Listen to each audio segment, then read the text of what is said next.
Okay, good evening. I'd like to call this meeting to order, and right now it's 18:31. Thank you.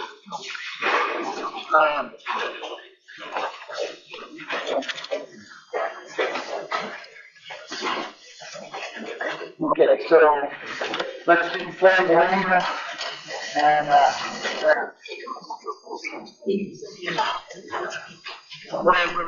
to the flag of the United States of America and to the flag of the stands, one nation under God, indivisible, and law. Honor the Texas flag. I pledge allegiance to the Texas, one state, under God, one and indivisible.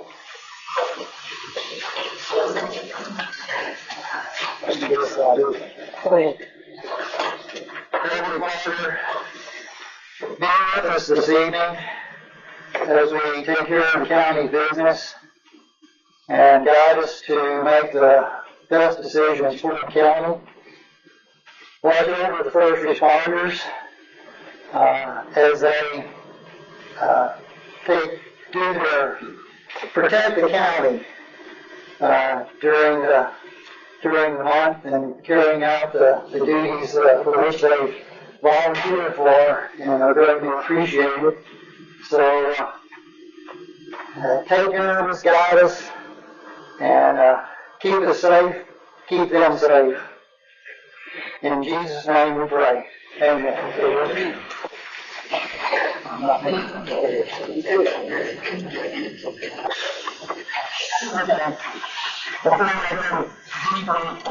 In public comment, I'd like to welcome everybody here.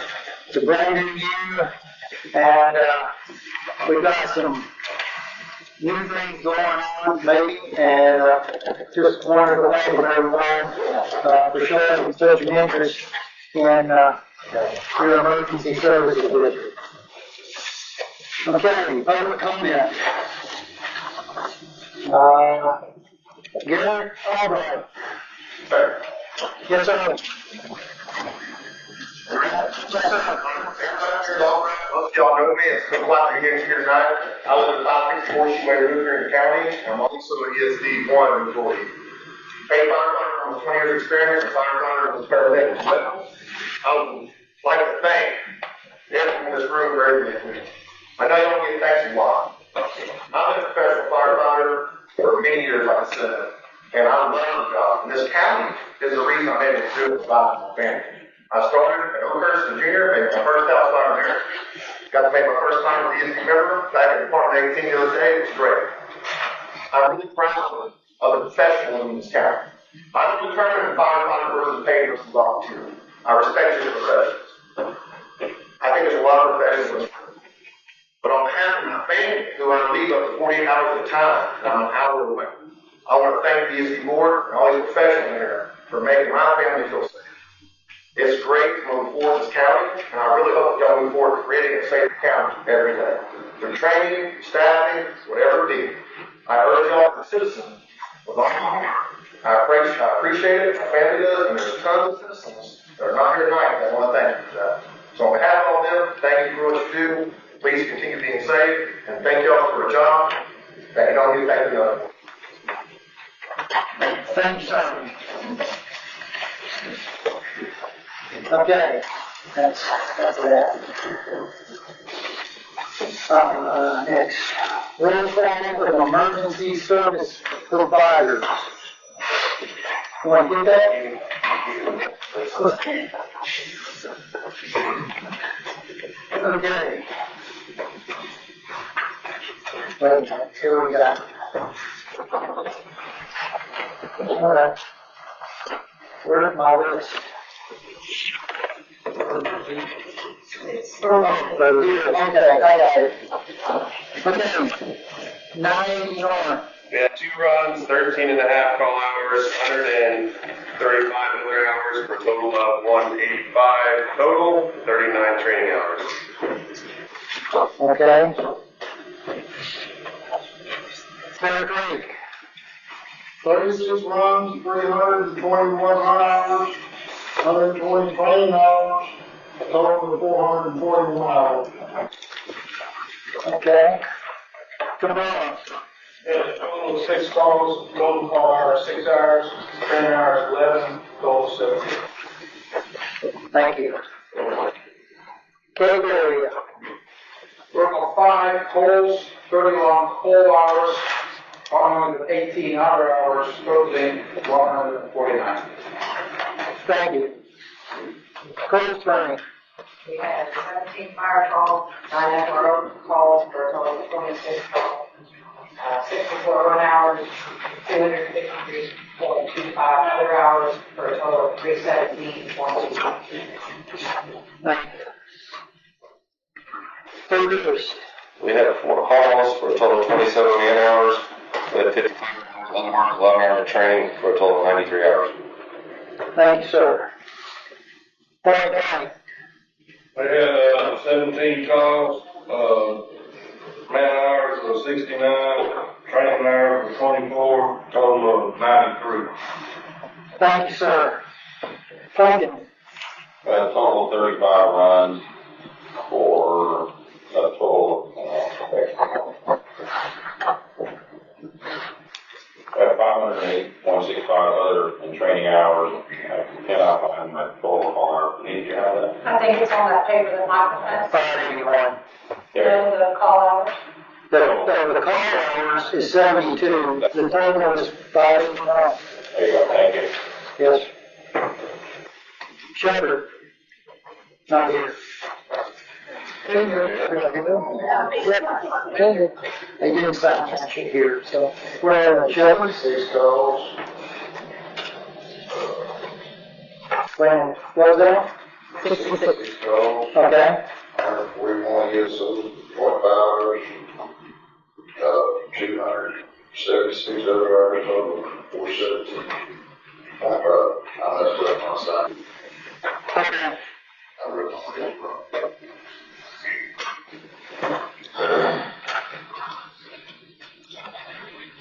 Got it.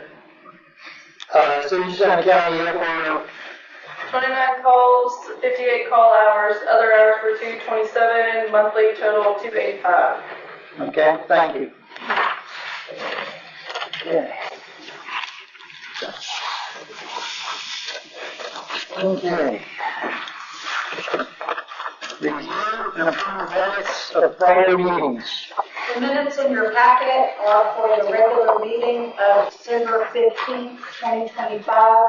There have been no changes since these were emailed to you. I'm making a motion to approve. I'll second.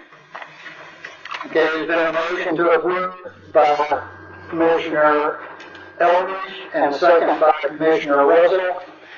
All in favor? Oh, I'm sorry, was there any discussion?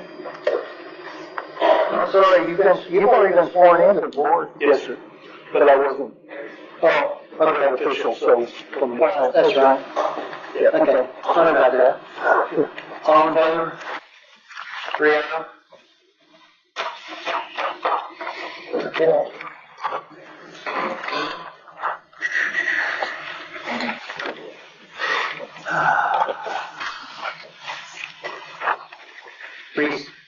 Receive and approve financial reports.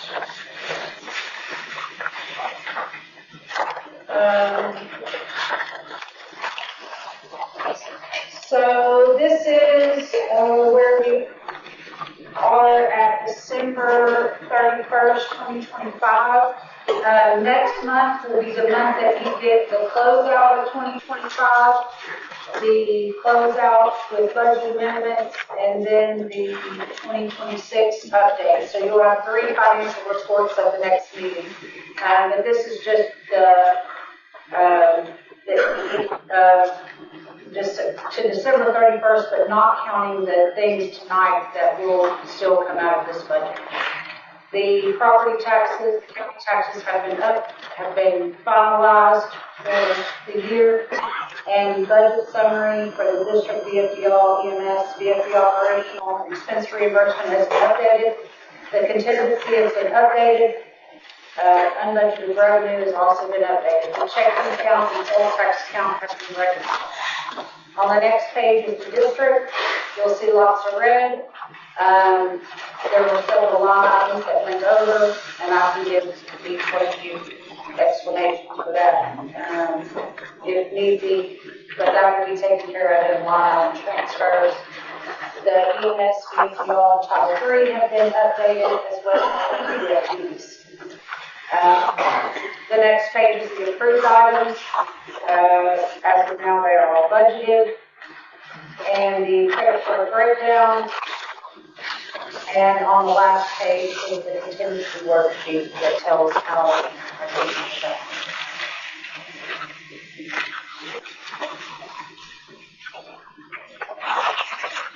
And the only change since they were emailed to you is I added more detail to the credit card breakdown, and I re-emailed that again today. The amount did not change, just the description and detail. Any questions?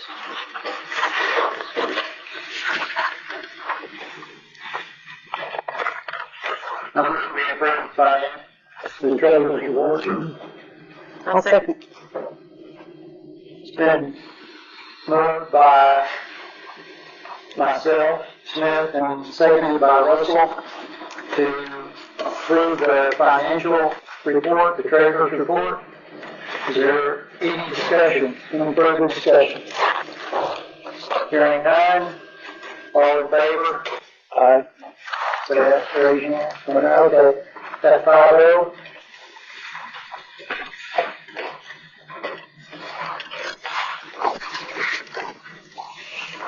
Okay. Receive information and or report from the district EMS provider. Okay. So, for the month of December, the county had assigned units ran 362 calls. They transported 253. The transport percentage is 70% with 6 flights. Usual aid into the county, 24 calls. Those units transported 16 for percentage 67% with 1 flight. For a grand total of 386 calls, 269 transports, and 7 flights. Average response time by the assigned units, 13:59. Average response time for mutual aid responses into the county, 24:29. Percentage of calls that were under 10 minutes, 38%. Percentage of calls between 10 and 20 were 50%.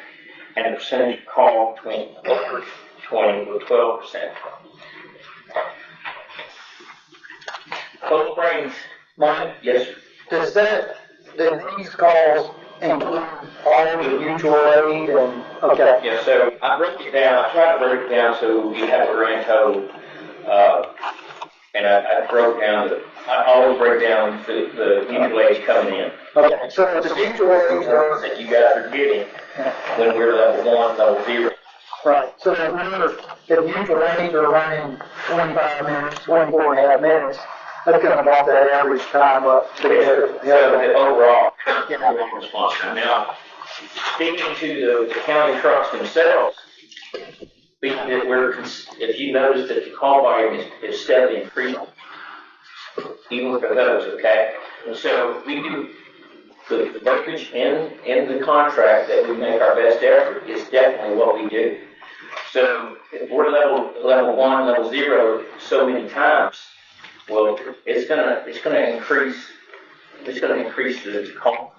response times, because no matter where we are, we're always seemingly 20 to 30 minutes away from where we need to be. Right. Trying to grow, chasing our tail. Okay, I'm sorry, I interrupted. No, I'm glad you did, because I kind of know that. Yeah. Roll call? Alright, so, let me move.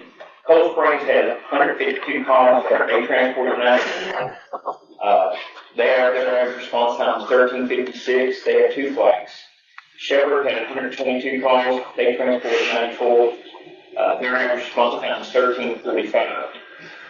Point with 3 flights. Point Blank had 88 calls, they transported 62. Their average response time was 14:25 with 1 flight.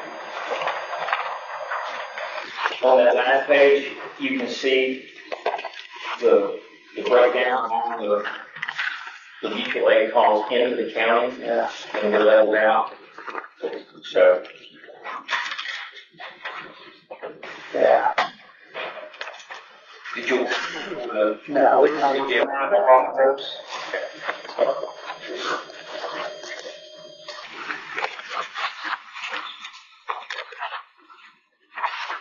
Anybody else have any questions? Thank you, Mike.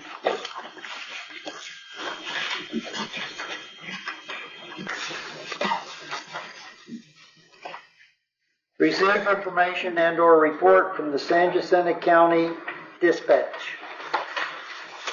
I did not receive one by email this time, and I don't see anything. Okay.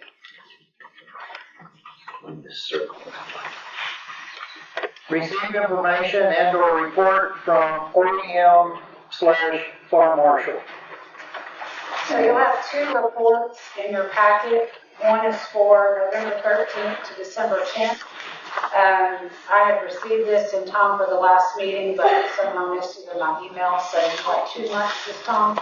The other is for December 11th through January 4th.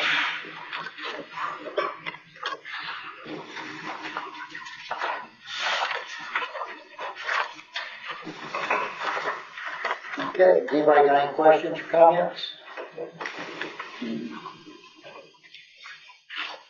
Receive information from the SJC ESD Fire Chief regarding fire operation matters. You've got an update in your packet of my funds, also some of the stuff that's been going on. I wanted to call attention to all the communications meetings at the towers. So we met with Daily Wells. They've been doing a lot of testing on the VHF frequencies to hone in on what they needed in order to order the rest of the equipment that we needed. Also, all the rest of the trips were with East Tex Telephone and their contractors. We currently have fiber internet up and working at both towers at this point. You're stealing my thunder. Mike will have more updates later on. With some of the training that I've been to the last month, training coming up this next month. Also, the duty crew had 43 runs this last month. And then I'll back of that, you'll see an updated field log.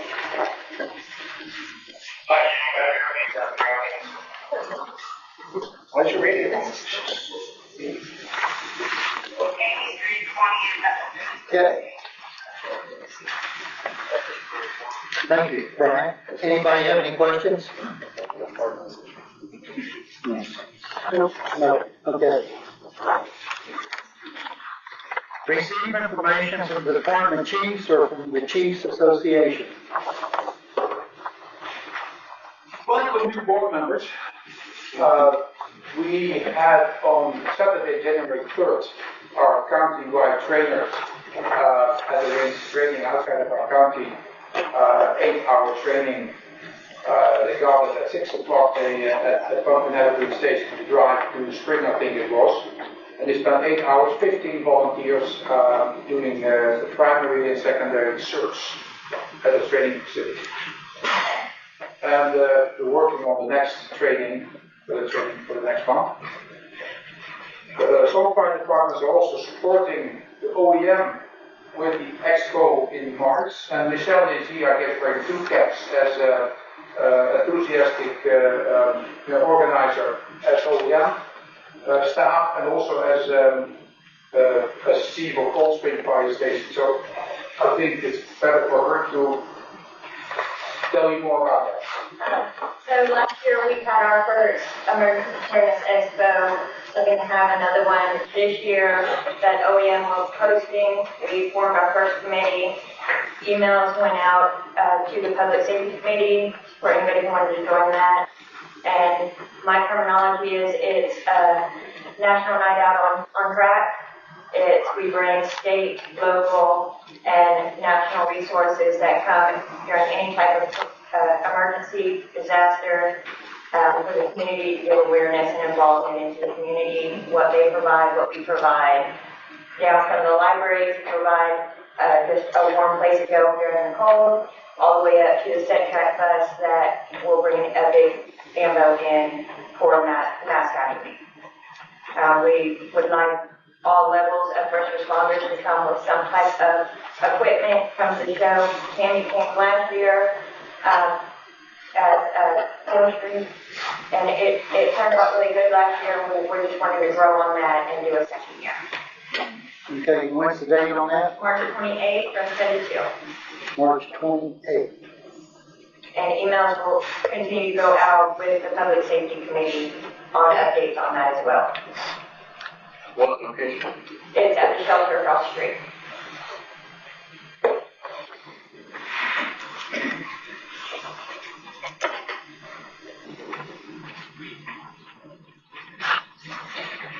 Okay, thank you. Anything else, Rick? Anything else? Okay, thank you.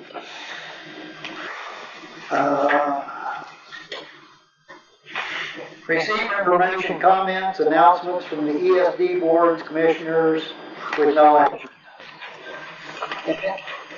Anything? Tammy? Yes, I'd like to hear from actually one person. Okay. Perfect. Okay. Everybody keeps stealing your thunder, Mark. We're working on it pretty hard tonight. That's all right. Okay, I do have a comment. First, I have a couple of comments.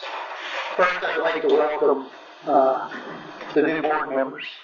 I look forward to working with you this year, and hopefully we can get great things accomplished. Beyond that, I want to address all of those volunteer first responders and paid first responders that are here. This county depends on you. You know, when you volunteer, you committed to saying, when you say, I volunteer to be a firefighter, I volunteer to get the training, to learn how to do it properly, and to do the best job I can to protect the citizens and their homes, and when it comes to fire and well, we've got first responder units there too. So when it comes to those elements, and you guys do a fantastic job, and your enthusiasm should, I hope it does not wane, but remember that everybody in this room and all of the other firefighters and other people that are involved in this, we all have to work together. Not everybody's going to get it right the first time, maybe, or maybe they're not right in your mind, but maybe it's just one of those things. So everybody's doing the best job they can with what they've got to work with. So keep that in mind, and as the firefighters, volunteer firefighters, just remember that when we make some decision that you're not happy with, remember we're trying to look out for the entire county. You guys do a fantastic job, and sometimes, I don't know, just try to see the biggest picture you can for this county, and let's try to make everything the best for everyone. So that's my comment. Now, before I go any further, I would like to call on the new commissioner sitting on the end, Carson Combs, to kind of stand up and introduce himself to you. I'm sure you'll get to know him better throughout the year, but this is his first meeting, so go ahead, sir. Hey, my name is Carson Combs. I live on the south end of the county off Astoria. Precinct 3, Bear Creek's my closest fire department. 37 years old, I got 3 kids. We moved out here a little over 5 years ago, just to find our forever home. As far as Work life, I manage operations and sales for a medical device distributor. We do over $30 million in sales, but I work with surgeons, hospitals, sometimes patients. And so I find this a very interesting kind of segue into something that I can help out the community. I ran for commissioner of Precinct 3. I lost. It was a great experience. Crystal Downey won, but she's the one who kind of nominated me and put me in this position. And I'm here to listen to anybody and everybody with all your questions and concerns. And really all I care about is doing the right thing for the community. Because ultimately that's why y'all are here, that's why I'm here. And so thank you for your service, and that's about it. Okay. Next, I'd like to introduce Roger Samwell. He's been to numerous meetings, and some of you may have been aware of his presence in the past, but now he's sitting up here. So, Roger, you got the floor. Well, hopefully I'm not on anybody's dartboard. From a background standpoint, we want to compare. I have 6 kids, but fortunately mine are all grown. Numerous grandchildren. We moved out to the county in 2008. Actually moved out here full time in 2014, so I've been here a while.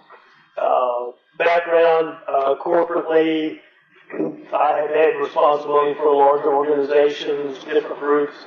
Probably the most important thing here is that one of my biggest responsibilities was in developing and managing alliances. It's just being collaborative with the people you work with. So I learned how to listen with my ears, my eyes, and anything else.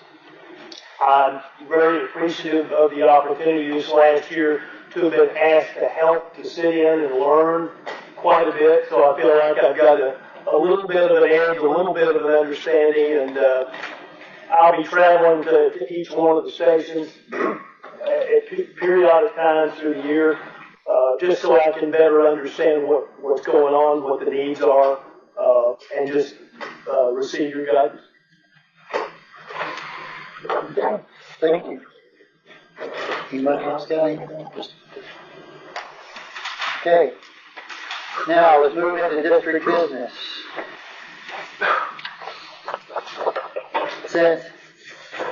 Since I'm kind of running this, I get to choose the order in which we address these things. And so, I guess at this point, I don't see anything I want to change around too much. I'll leave it like it is.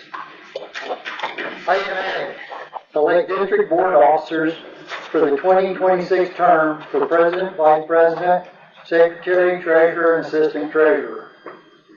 Okay. I'm going to do these offices a little out of order.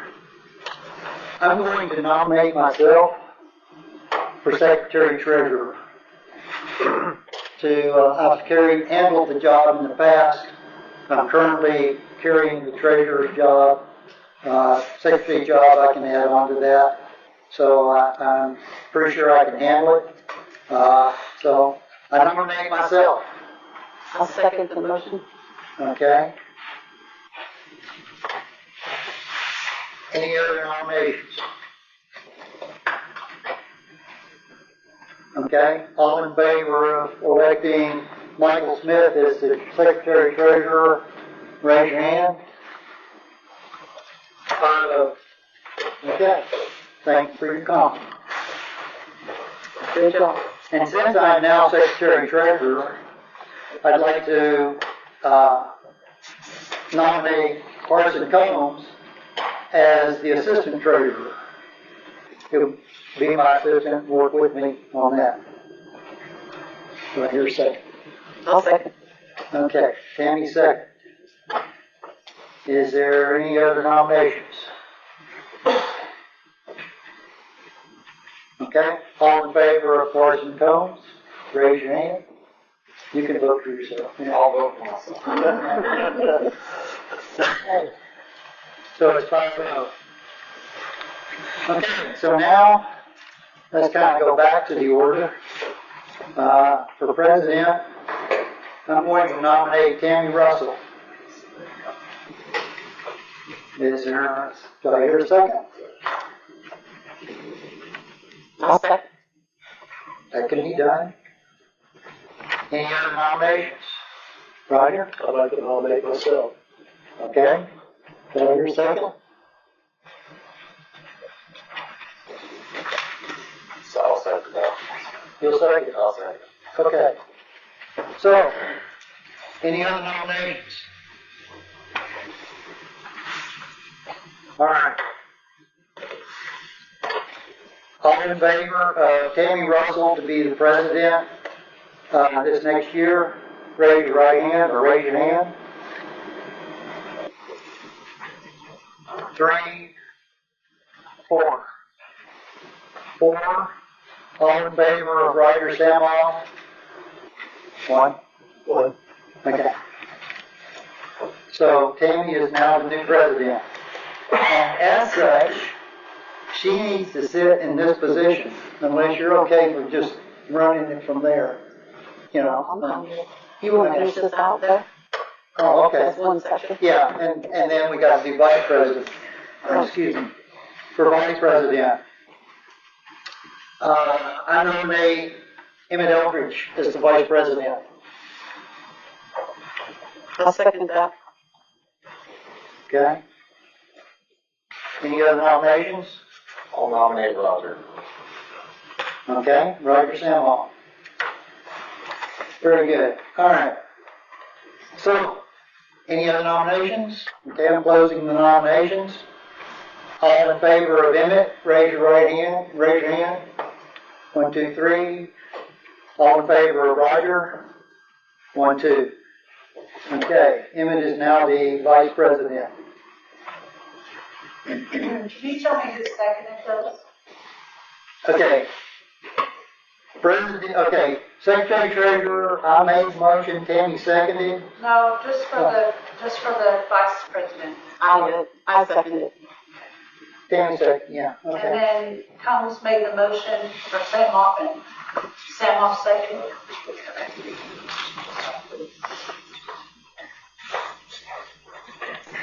Okay. In as much as Tammy is now the president, you want to run it, take over from here? Sure. And we'll just, I need to go grab my bag because I thought I would be moving somewhere, so.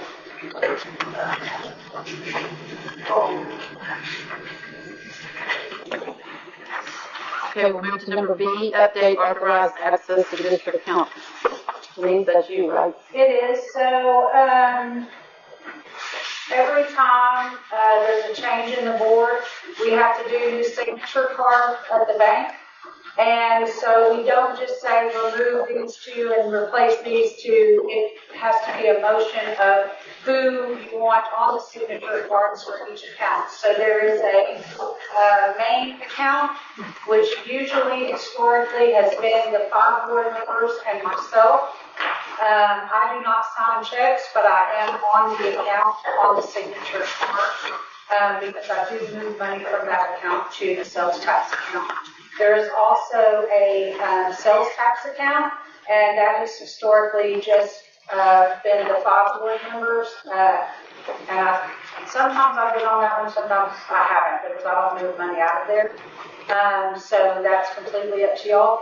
And then on the CDs, there will have to be 2 people, and then on the Texas class, it will automatically be the assistant and the treasurer and the assistant treasurer.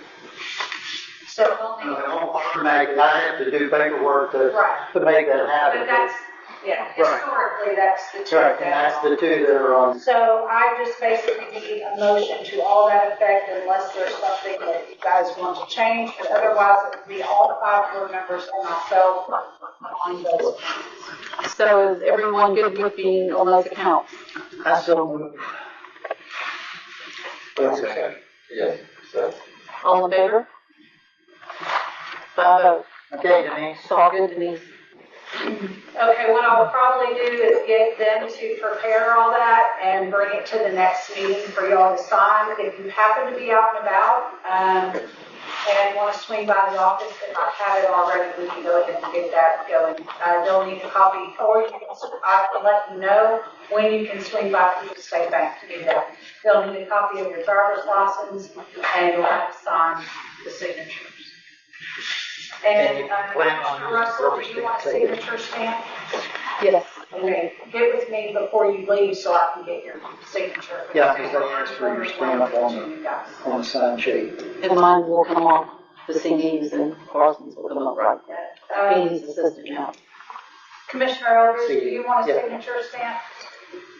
Yes, ma'am. Okay, get with me after the meeting. Move on to number C, review and act on interlocal agreement with the city of Coldspring regarding the use of the Coldspring Fire Station. We have an I don't update. have any updates, but I've been leaving this on there, and I included, just because we had some new guys, I included the interlocal agreement that was approved on 11/17/25, but this has had no response from the city, so this is just what the ESD part has approved, the ESD board has approved. So this is probably not going to be the final draft, because we're still waiting on the city, but I just wanted you guys to be aware of what's been done so far. We're expecting the city to have revisions to our revisions. Yeah. Which I heard, yeah. Right. So this is just so you guys will have the latest of what we have, what we want. So there's no action needed on it. Sure. Do we nudge the city, or do we send them, correspondence saying, please advise status on interlocal agreement or something like that, or? I believe the last email correspondence we got said that they would be responding after the holidays, but I don't remember if that was on the building permit or on this one. But that's completely up to y'all. I know that council has been reaching out to them. Well, no, actually, we sent it, and we kind of let it go, and then you're telling us you want us to know. We don't want to go pick fights. You don't have to tell us to pick fights. Well, we're not big and big, we're just trying to, But again, we don't know where they are in the process. So if you'd like us to call and say, hey, we sent it, when did we send it to them? End of November? It was approved on November 17th. Yeah, so we'll probably send it to them probably right around Thanksgiving. So yeah, we probably should touch base just to see if it's something they have in. I don't think so. Do we need to make a motion to that, to direct them to do that? Just tell us as long as you don't have opposition on board. Okay. As far as I'm concerned, go for it. Move on to item number D, review and act on 2025 engagement letter with Brooks Watson, CPA. So you'll see the letterhead from Brooks Watson and Company dated January 13th, 2026. We've already started on our 2025 audit. We usually start around the end of December when we start closing out the year. So I've already started preparing things and getting it to them, so I won't be too far behind. One thing I did notice was on page on the second to last page, it says fiscal year. That should read 2025 and not 2026.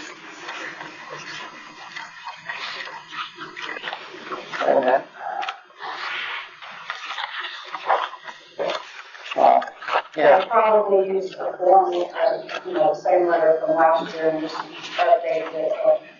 The fiscal year should be 2025. So when we sign this, we make that correction and, Budget 12 or 10 for them this year. 750. It was the same. Yeah.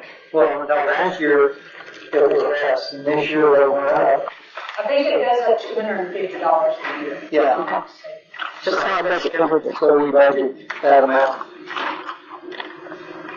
So, I guess, I think we engage Brooks Watson and sign this and just get it back to them. And just acknowledgement and agreement. Do you have a second? Any questions? Second. Thank you. Any questions, Roger? All in favor? All voted. Thank you. Item E, review and act on interlocal agreement with St. Jacinto County. So this is an agreement that you guys review every year, and the reason, even though a lot of these things last for multiple years, like if you look on the second page where it says terms, it says this lease shall be for a period of 5 years. But the reason that you guys review it every single year is because the dispatch support, which is on about page 404, that changes because we get a new updated loaded amount to pay for 2 dispatchers. I do round that. Last year they got a little more money than they would have, and this year they get a little bit less than they would have, just to make it an even number instead of being cents. Anyway, it's $10,600 per month. Last year it was $10,500 per month. Totaling $127,200 for 2 dispatch positions. So this is just something that I'll need you guys. Other than that, there are no changes. The only other thing I changed is the date. And so if y'all are in agreement with this, then you would approve it, and then I will take it. Your motion? Second. Any discussion? One of the things that I've come around is that at times here, and I've heard this from different folks, is that dispatch in some cases where they're typically dispatching the 3 closest, counting the first, those closest 3, in many cases that's not taking place. So I'm not saying not to do this, but probably it would be smart for us to figure out what the challenges are there, where those issues are bubbling up, see what we need to do, if we need to provide training or different mapping. Chief may have something on that. Yeah, short version is a very long story that we've been dealing with for a very, very long time. Short version is we pay a percentage in for these dispatchers. We don't pay for said dispatching itself. It's a percentage for them to dispatch us. With that being said, we do not have a true CAD system. System A is Stillman, which is tailored towards law enforcement only, no fire, no EMS. There's no way for them at this point to log everything we do, everything that we need to do in this system. So it's going to be up to the ESD to look in the future and work with the Sheriff's Office to upgrade the CAD system. That will be either spending a lot of money and completely starting over with Stillman, or coming in with a whole other separate CAD system for them to use. Once that comes, we will be able to tie that with, we've done a small amount with our Who's Responding app already so they can get some notes. But the Who's Responding, the ESO, all the other applications we use are not compatible with these Stillman law enforcement applications at this point. So, where that inherently lies an issue is that, not necessarily county departments, but they have no access to our fire mapping in there. It's only the law enforcement side. So when they break down their districts on how they set it up, when there's north, south, east, and west, 1 through 50, however they set it up, that's in their law enforcement system. They don't have our mapping in their system. They don't have the way, when they click on an address, it shows it's either station 12, 16, 11, shows the primary, but it doesn't show them who their mutual aid is. So they physically have to look, looking at a map, this map right here is above the wall. So mind you, they have to look up there and kind of go, I think it's here, here's the departments. So it's been explained to me by the supervisors, the sheriffs, the chief deputies, all that they're willing to work with help and make them great recently. We've got our Who's Responding up and going. Most departments at this point are getting the notes, so it's a little bit more information than we're getting on the radio. But until we upgrade the CAD system itself. Now, with that being said, OEM is working with other agencies. We're supposed to be getting, hopefully, a CAD upgrade soon. If they do that, then they'll be able to add that system in there. There will be, I'm assuming, costs I guess in the grant, it's covered for the law enforcement side of it. If we choose to add the fire and EMS in there, I'm assuming there'll be some outside costs to them. So you happen to know how much that costs? No, I mean, been talking with them, I mean, we can get different CAD systems, depends on what we need them to do. Depends on the technology we have currently. Right now, we have OEM radios that go through a computer. We recently replaced the EMS computer. It was $6,000 just for the computer that turns the analog signal into a digital signal and reverse to the CAD. Currently, right now, we're having major issues where we can hear them, but they can't hear us, or vice versa. And that is what David Wells is telling us is that same computer for fire channel. They're going to give us a cost, and we're thinking at least about $8,000 now. It's went up almost $2,000 a year. Now, mind you, that will fix it like we did for EMS, where we'll be able to hear both sides and it'll be able to communicate with the system we have now. There's no guarantee on spending that $8,000 that it will work with any future system that we put in, or anything like that. So, David is working literally on a daily basis with the dispatchers and the supervisors and the deputies and everyone to come up with a better way. Matter of fact, Emily's got on her desk right now a 2-page thing on an idea on how they want to try to fix some of the communication issues.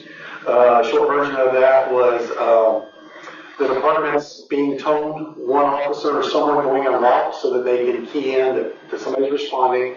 And then the fire department, responsible somebody for gathering up who are responding, calling on a telephone through their system and trying to log all that, which is not going to work. First of all, most of the time we have cell service, that's why we're on the radars. So I'm working with them now to try to come up with something. The issue is that they get paid to dispatch law enforcement. They're checking on those officers every time they go out, every 2 minutes. An officer checks out on a call, they call them every 2 minutes to make sure they're still alive. We don't get that. So we are on the back burner. What we pay them for is for it to be on the back burner and do what they can, basically. So. Anytime I get Majali and Emily and part of this, have them name a person who is going to be our training and coordinator for fire EMS. It's Emily Close. It is my point of contact. She is the supervisor, and she's the one that is apparently handling everything for fire and EMS with us right now. Well, let me ask you a second question, which obviously this will be one of many. But today, we get a call and we know where it is. We recognize that we're not being told which other stations are being told, right? Correct. All the chiefs have already been told, hey, the best thing for you to do is when you get out there and you need help, not only ask for it, but tell the dispatchers exactly who you need, what you need. Okay. What departments, what trucks. So that's well, for some of that they have to be on scene for. Correct. Yeah. But in terms of when you're trying to get people rolling, and you know that if you know that Bear Creek and Pumpkin are the next two, right? It's up to whichever department was toned and or whoever's listening. So if you're hearing what happens in, they put the address in, it shows in our system who the primary response is. Now, I will tell you that there's a lot of this wrong. And we've gotten so many different answers via OEM, our 911, our sheriff's office, everyone that's involved on whose responsibility it is to go to that system and put the right information. And at this point today, everyone is passed the buck. No matter who you ask, it's somebody else's responsibility. We're paying $10,500 a month for this support. It's not working. It's creating risk. People may lose their lives because. So, is this something that we ought to take a look at about possibly taking that burden back on us and have our own dispatchers? I think that's been done in the past. I don't know when. I've been here since 1999, and the sheriff's office has always dispatched us. You're paying a fraction of the cost right now to at least get the calls out there. You're talking about purchasing console or having a place to put dispatch, purchasing the consoles, purchasing the software, and then paying all the employees to be on 24/7 in order to do the dispatching. you'll have to have the 911 lines routed in. That's why, when it comes to the sheriff's office now, I think, John Harlan's here. John over there? So, he had to have, to help the Allegiance side of it, because we contacted Allegiance Mobile Health. It comes in at 911 the sheriff's office. Once they take some vital information, in case the dog gets dropped, it goes straight to them. They receive all the stuff and they dispatch on their PTTs directly to their units. Okay. So, I mean, It's gonna have to go through the PSAP, even if y'all do it, they're gonna have to transfer it to y'all, and then dispatch it out. We dispatch 7 of the Livingston Fire Department, Polk County Fire Department, out of our Compton already. They have a certain line that the sheriff's department rolls it into, we answer it, Polk County Fire, we start letting information just like we do on our calls, we have dispatched out. Y'all do have software that y'all use to. Monty and Justin had sat down with the previous board probably a year and a half, 2 years ago, when we kind of started talking about just looking at an option to go that way. So, we already doing on that side of the river. We keep track of it, like I said, they get the fire department, what's on the East Texas pretty much. yeah. The concern I have overall is we're going to have to prepare for this because the community, basically, if you talk to any of the community leaders, we've got 100,000 people coming to a county that today has 35,000 residents. So the volume's going to change, and it's going to, I don't know if it's going to change hugely rapidly, but if you go to 15 in better places, I never knew it was dirt. Okay. But to answer your question, yes, there are very few other options. Allegiance Mobile Health is one, just because they're close. They're on our PTT system and they're close enough for VHF. Over the years, the boards have reached out to Spring Comm Center, MCHD, which is Alarm, FireComm, which is the Montgomery County Chiefs Association. They all do their own dispatching. They have state-of-the-art facilities. The issue is that we are too far from them. We need 6 towers minimum in our county for them to even look at dispatching us. And we're not on the text point system, so. Okay. Okay, I have a motion on the floor here. Smith, second by Cost. Motion. We'll go forward. Everybody in favor? 5-0. Go.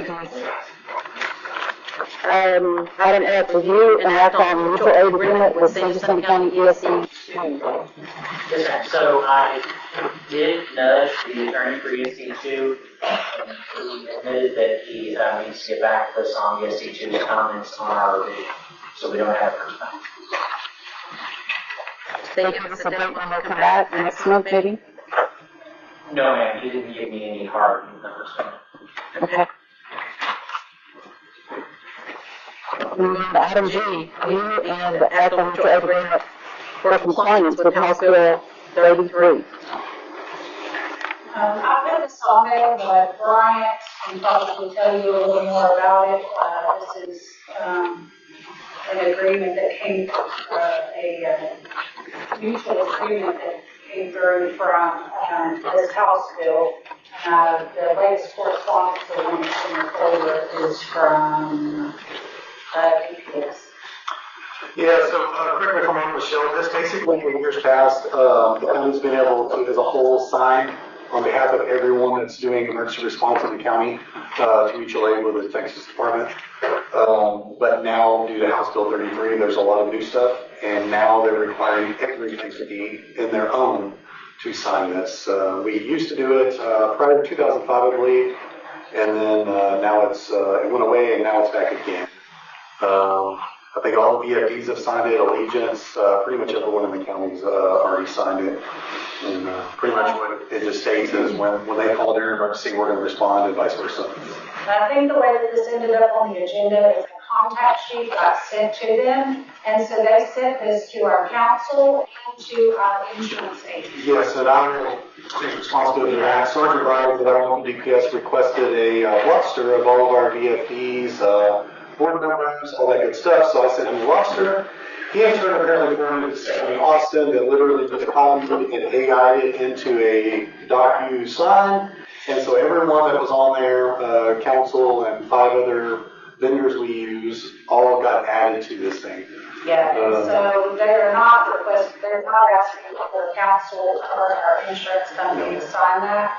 But it does have a place for board president, so you all would have to make a motion at this meeting that, you authorize, So Bill 33 has to do with the be able to respond for those mass shootings, stuff like that. So they received a grant that they do receive funding for the trainings and the equipment to train. And so it only says that we're going to be able to respond with them, train with them, and do tabletops and all the wonderful things. So, and y'all pretty much already doing a lot of that tabletop. Yes. And same OEM and stuff. And the fire department's been doing this, so. we just need authorization for the president to sign this. So do I have a motion? I move that, we authorize the president to sign this document and send it on. Second? I'll second. Colson? Okay. All in favor? I'll do. Item 8, review and act on funding and purchase of equipment, apparatus, vehicle services, trainings of local repairs. What you got, Denise? All right, the first thing is that we've been working with Point Blank for a while, going back and forth. They got a large brush truck grant last year, and the truck does not have any boxes for their storage. And so they looked and got a quote for what they want, and it is from the Lotto Pacific. And we have an email from Point Blank Fire Department that's also in the folder. This is something for your consideration.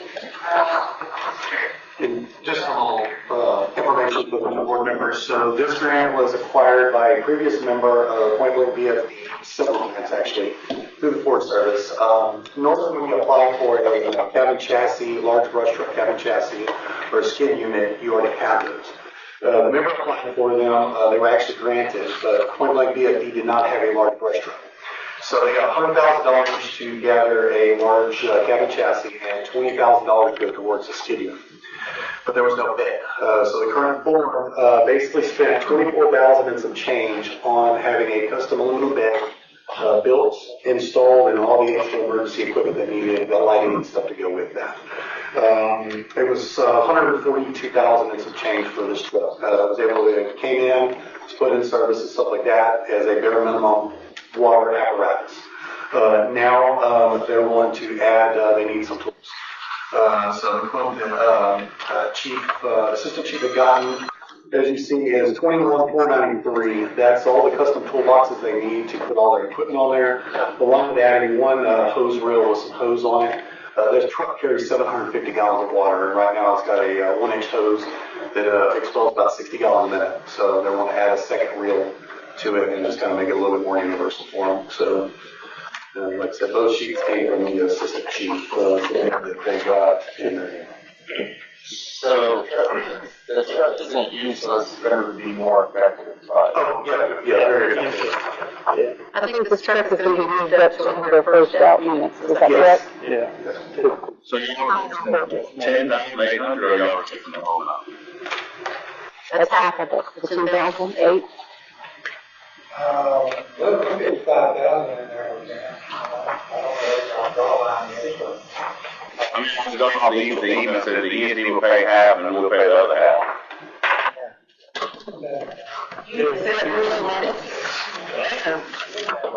This half and stuff was back when it was $10,000 for all the battles a year. However, a year later, we're up to $20,000.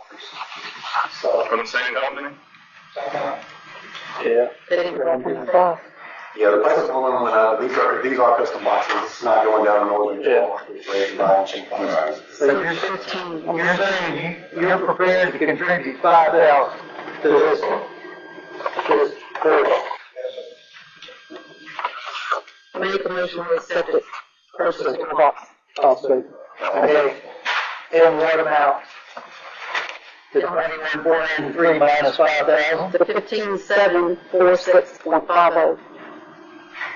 That's the figure less the 5,000. Yeah. They'll use towards the purchase. Can you give me that number one more time? 15,746.50. You sure? 16,193. I got 16,493. Okay, 16. 16,493. Sorry about that. Yeah. 16,493. Yeah, There's a motion. Do I have a second? I believe Rogers. I did. Roger, thank you. All in favor? Before I go, the 5,000 comes out of their budget, and the 15 comes out of what? I'm ready to hold out a check for that, personal. Okay. So the whole thing is 16 and all that balance in. I can give it to Denise, so it's not a lot of specific, it's That would probably come out of district business. Yeah. I just want to know where it's from. Yeah. I'm not opposed to it, I'm just. Good question. We don't have the 2026 budget in front of you, but if you pull the improvements is where that kind of stuff comes from. Okay, all in favor? For 16,493? You okay? That's good. All right. 5-0. And that was Russell and Samuel? Yes. Okay, the next thing that I have is, in your packet, it says Texas A&M Forest Service, and it has the departments highlighted at the top. All of these departments, congratulations, all got a $25,000 equipment grant, and they're all asking that the ESD pay for the actual purchase of the equipment, and then it will be reimbursed to the ESD. It will be reimbursed to the department, and then the department will then reimburse the ESD, and it's a 95/5. So it would only be a 5% match. Coldspring has opted to pay their own match back. So you will actually be getting a check from them for the 5% as well as for the amount that the Forest Service gives them. But all the other departments are asking, I believe we have to spend $26,250 in order to get the full $25,000 back. So you spend $26,250 and get $25,000 back, and all of these departments listed would get $25,000 in from the Forest Service. And this is something that we do a lot. The Forest Service is very good about giving grants. We just got 3 tankers and a large brush truck and 5 skid units last year. And so the match up front is, a little spendy, especially when you get this many in a row, but they're going to give it back to us at a 955. So it'll only cost you, a little over $1,000. Okay, I have a question. Is there a time limit on this? When does this have to happen? It's already happened. The departments have already accepted the grant, because they know that they're not going to turn it on. Sure, I guess. So they are all prepared to pay the match if they need to, historically, the DSD pays. But ultimately it costs 11. It would cost, Coldspring is going to pay their match. So what was the total grant? 26,250. And it actually expires in 6 months from the approval date. Correct. From the last page. This was the last year's thing, but last year you guys wanted to push it till this year's budget. So does each department know what they want, or is it kind of still stopped? It's already stopped, so. Okay. Well, I'm making a motion to approve it. I'll second. We're now holding all ours. Any discussion? Okay, so the approval date was when? December 22nd. Okay, so we're looking at May 22nd, No, I'm sorry, December 5th. May 5th. That's what was given to them.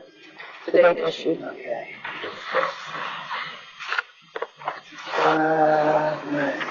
No discussion? Well, I'm looking at the $210,000 less 26,250, less, what, 1,250?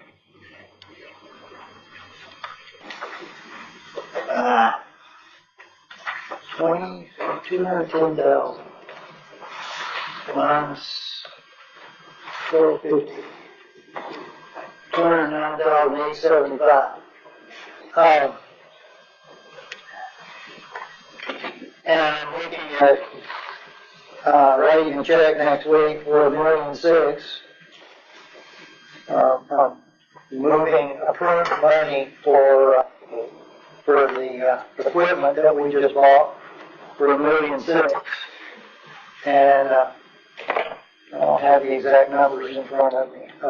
This type of grant, Mike, remember, we're just looking at the repayment back from force of that. I'm not worried about the repayment. I know we're going to get the money back.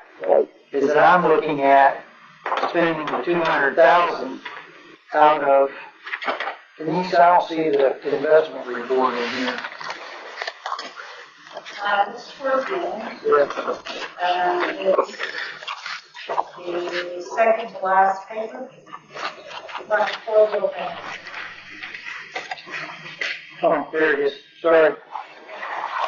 Okay. 1, 2.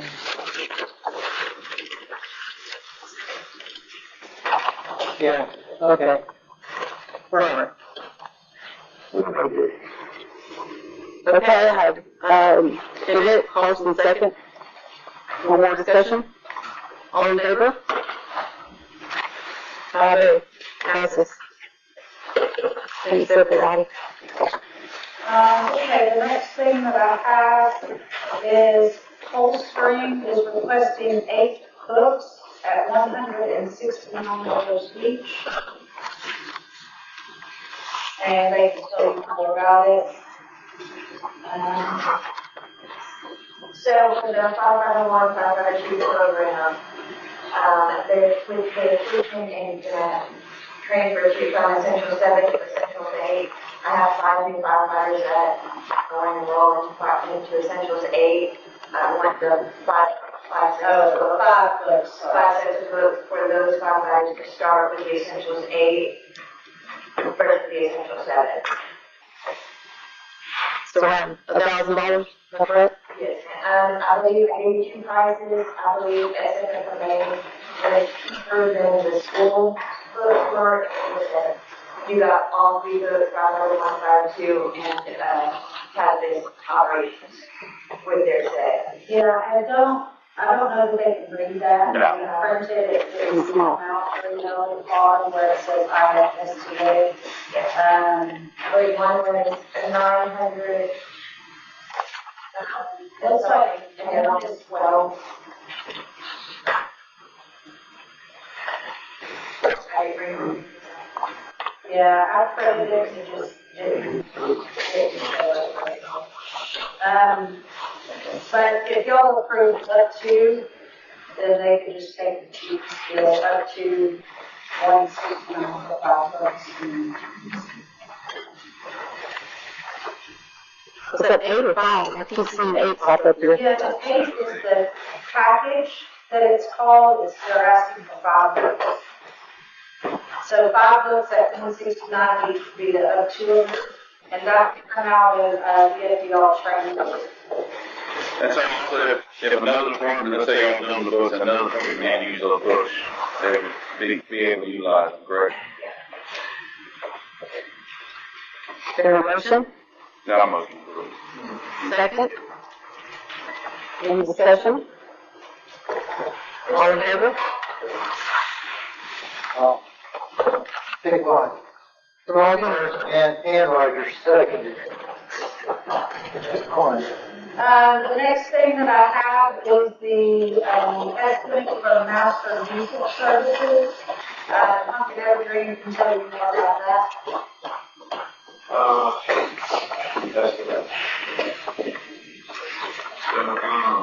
I've been talking to Adam at Herald Services. He's been looking at engine 131, which is a 21-year-old apparatus.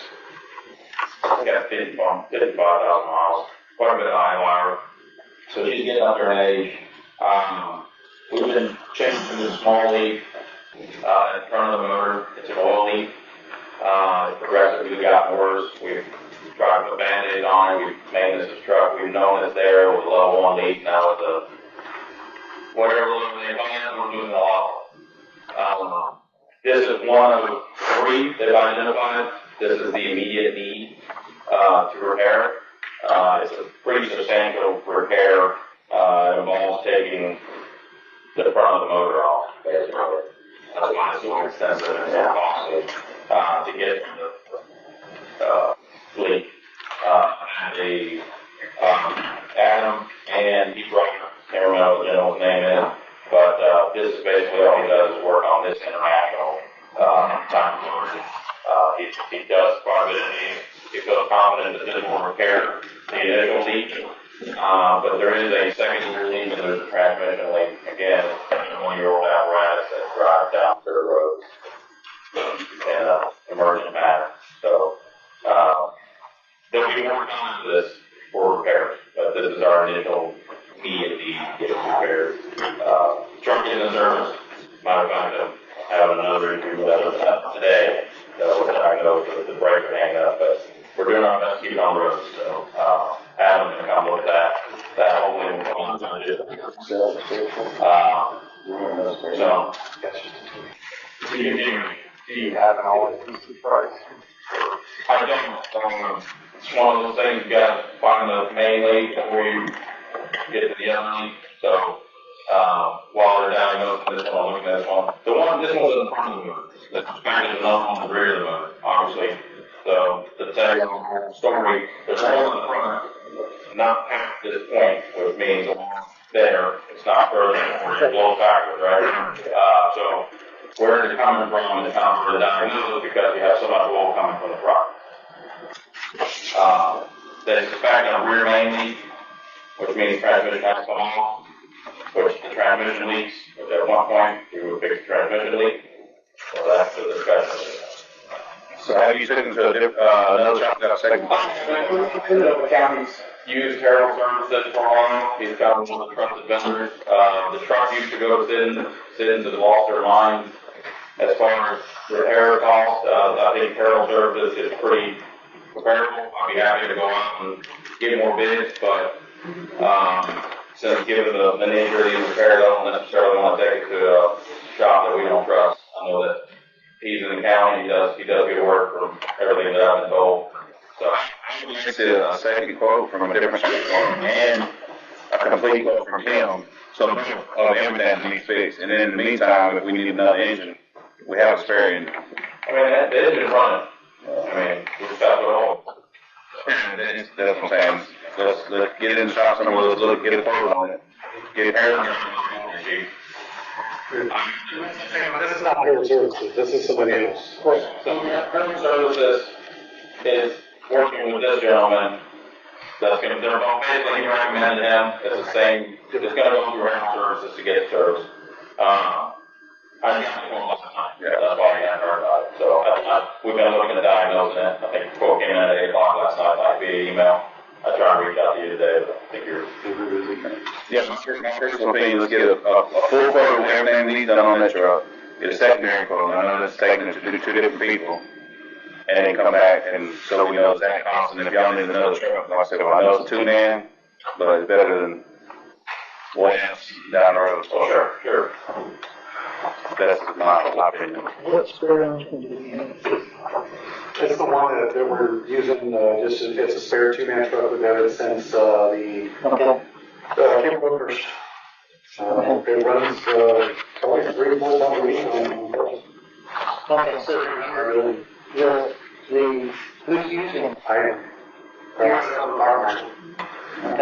no one's around Coldspring or Shepherd and the ESD engine's running calls, we're running the secondary truck. Hopefully it won't take long if he has to put it in the shop. Yeah.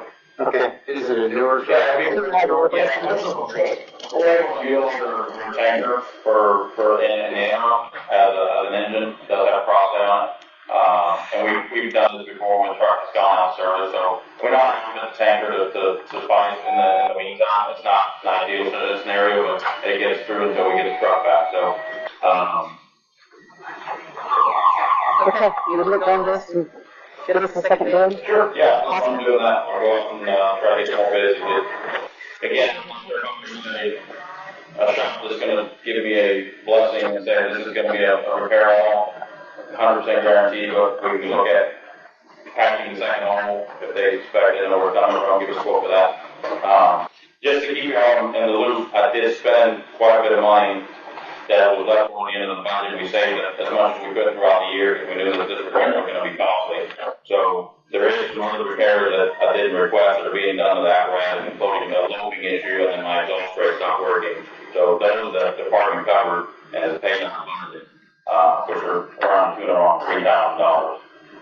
So we're covering as much as we can, but just can't. I appreciate it. $3,000 By doing the additional flow, I guess that pushes it back a month. Well, it just a moment, yes, it does, but that way we're getting a full flow, not just an extra flow, but a full flow. No, I mean, and to my initial question was, they're in Holland before, I just, push it back a month, would we be able to cover that in the interim? Yes. Yes. Anything else, Denise? I do have one more thing, and council may tell me that I can't talk about this, under this item, but I think, Michelle and I were talking about an old ambulance that is behind her, station, and it's been back there so long that we don't even know where it came from. It's a 1991 ambulance. It does say San Jacinto County First Responders on the side. We have the VIN number. She has the VIN number ran. It comes back to no one. We really don't know the history of this apparatus, but it's just back there in the weeds. It's not anymore. We don't know. Okay, hold on. Let's see. Anyway, they want to use this for some training and then just get it off the property. And so, historically, you guys declared it salvage, but I don't know if you can do that without knowing whose name it comes back to, where it needs to be a separate item. Denise, it should be in the San Jacinto County First Responders name. That 91 ambulance used to be one of the volunteer ambulances out of Bear Creek. And then when we went and first started contracting, it went and ran as county first responder vehicle out of the Coldspring station. Okay, so that's why it's back there. It used to run in that back building. So you think it's going to come back to this? It should be, because it was teared up, the one that we just got rid of. We got rural EMS. It was donated from rural EMS to the county first first responders. They ever responders. transferred it over. Is our issue. So as I ran it, it was just 914. That's all that came out. But it does say San Diego as far as on the back. No alert came out when the sheriff's office ran it in? No. That's a new one.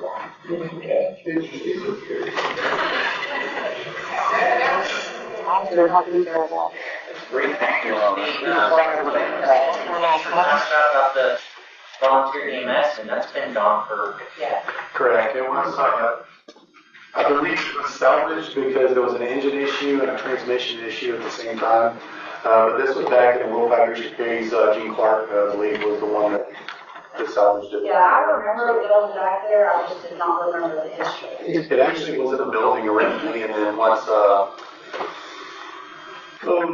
let's say 2010, maybe even earlier than that, when we got the DECOG 2 trailers, the communications trailer and the hazmat trailer, they needed a room in that back building, so that ambulance got pulled back around behind that building. So, when you say one use it for training, I was cutting out. So, Commissioners, here's what I offer. It's 1991, it's been sitting in the weeds for. We had to get trees out and bring it down. I mean, absolute worst case scenario, if somebody was able to come out of the weeds and say they own this thing, right, sorry, I didn't mean money there. You'd be looking at someone claiming you converted their property.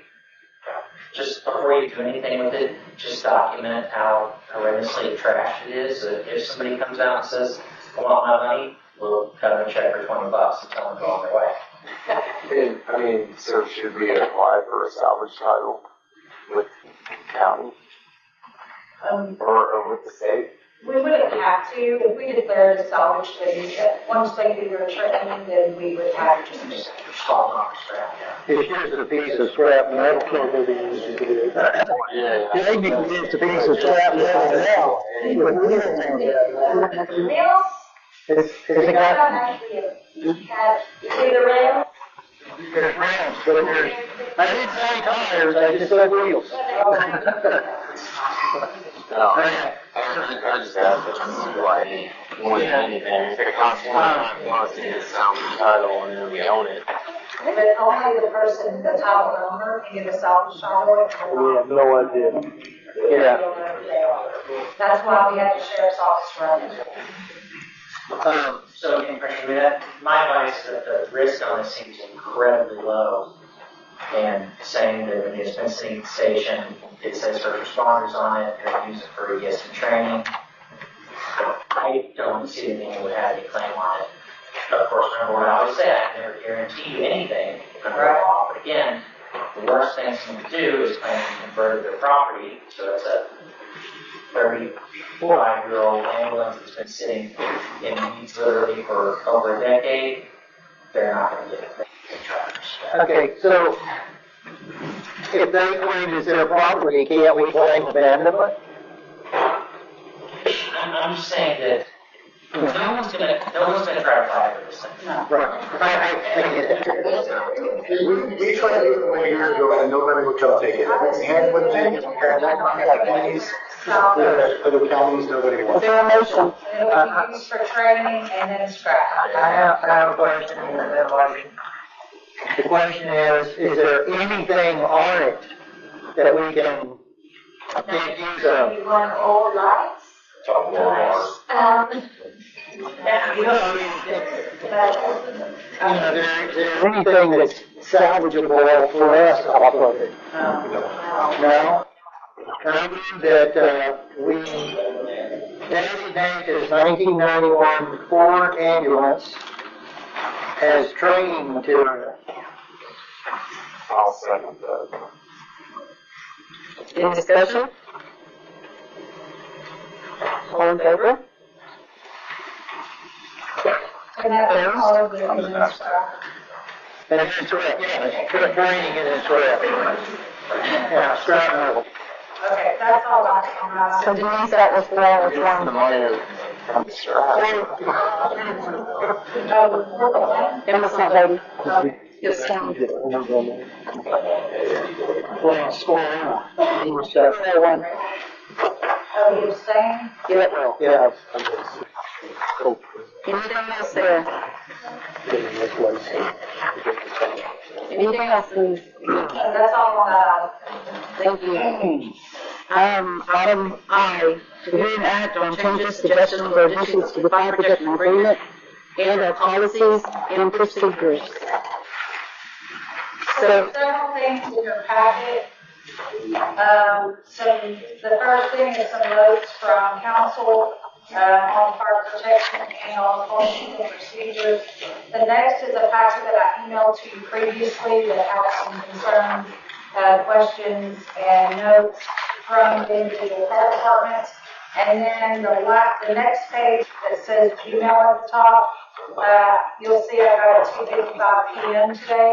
So it barely made it into the folders, and it is some more detail about Camilla's notes that they inserted on their fire protection agreement. I don't know what the wishes of the board is, but this is pretty expensive and probably need its own workshop or meeting. I would think this would take hours to.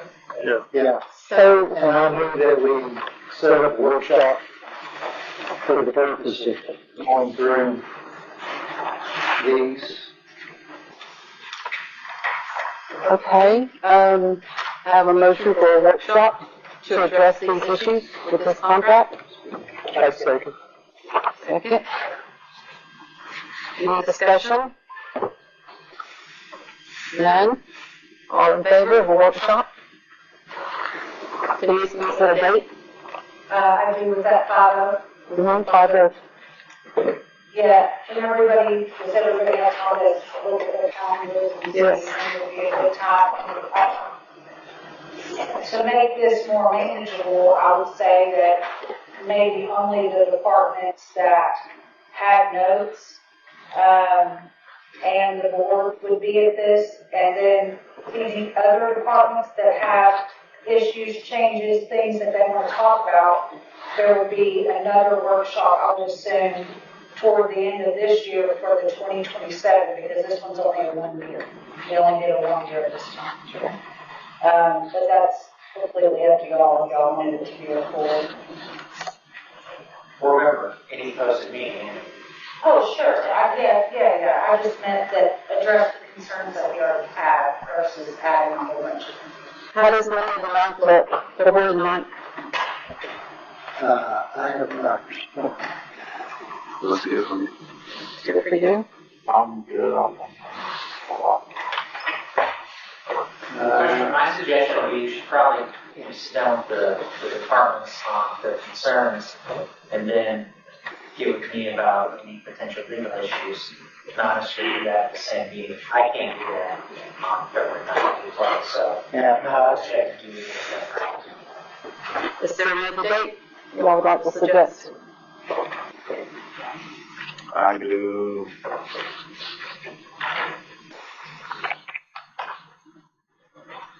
Could we do it prior to the ESD meeting on the 16th? What about the 10th? It's the Tuesday. I can do the 13th. I can do the 10th. Okay, the 13th? I can do the 13th. Friday the 13th, February. I cannot be. Can't do it. Okay, so Carson, you work, but I don't know what kind of work schedule you have. So can you get off during the day easily, or do you have? Mondays are better than any other day. Okay. So when is your doctor's appointment on Monday the 9th, Michael? 2 o'clock. What about 10 o'clock? But on that eve is gonna be better. I mean, I'm just speaking for myself here, it's gonna be better in the evening. Okay. In the evening time, if you guys can do evening time on those days, I'm sure. Can you do that? I can deny it. Yeah, that's why I asked So what time the doctor's appointment was, because I figured this would be in the evening. You, what about you? So on the 9th, there's already a meeting in this location. Oh, I mean, we can have it somewhere else.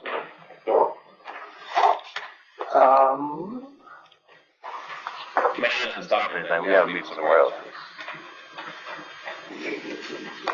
So you're good on the 9th. The 9th at 6? Right. Michael? Yeah, I'm aware. What about Coldspring? Okay. Mm-hmm. Do it at fire. Firehouse? Is Coldspring agreeable to that? Yes. Okay, so Monday the 9th at 6 p.m. 6. Okay.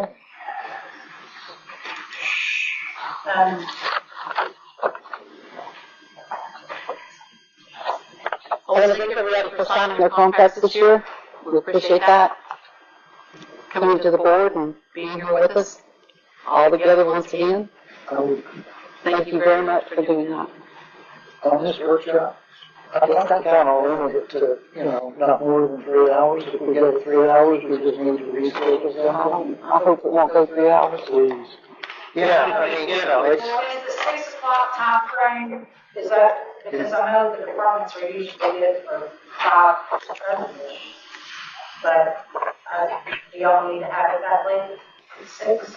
I prefer 6. Okay. Yeah, okay. Okay. 6. Okay, so. Okay, moving forward, item J, review and action on repairs, renovation, construction of district and facility loans. Do you have anything with that? I do, could you guys keep this packet that has the attorney notes, the fire protection notes, and then the email, and bring that with you to that meeting so that I don't have to kill the tree and make copies of all that. Just bring this whole folder with you to the next meeting. Yeah, and then the one email that was behind with this. Okay, so we have a few things on this. The first thing that we received a letter from American Asante, and it was hand delivered to Commissioner Eldridge, and he brought it over. They needed some more clarification. There were some findings and notes that they needed. I reached out to Christian and Travis, Team Dean, and they're working on some things with this. They are here to answer any questions. And then they also needed a letter from us saying that the main thing I think is that the dispatching and occupancy space. And so they can tell you more about that, but the backup to this is this letter and the letter from Maryland. Kristen, do you want to say anything about this? This past week, we had another student here. I'm not discuss the site. Dan from American Asante comment. He was impressed with the shape of the building and adjusting the drawings to meet American Asante's issues should be a problem. But as Denise stated, we do need a letter saying that the primary use of the building will be administrative and space. And what's that we're going for? For the classification of the building. Can you go into a little bit more detail?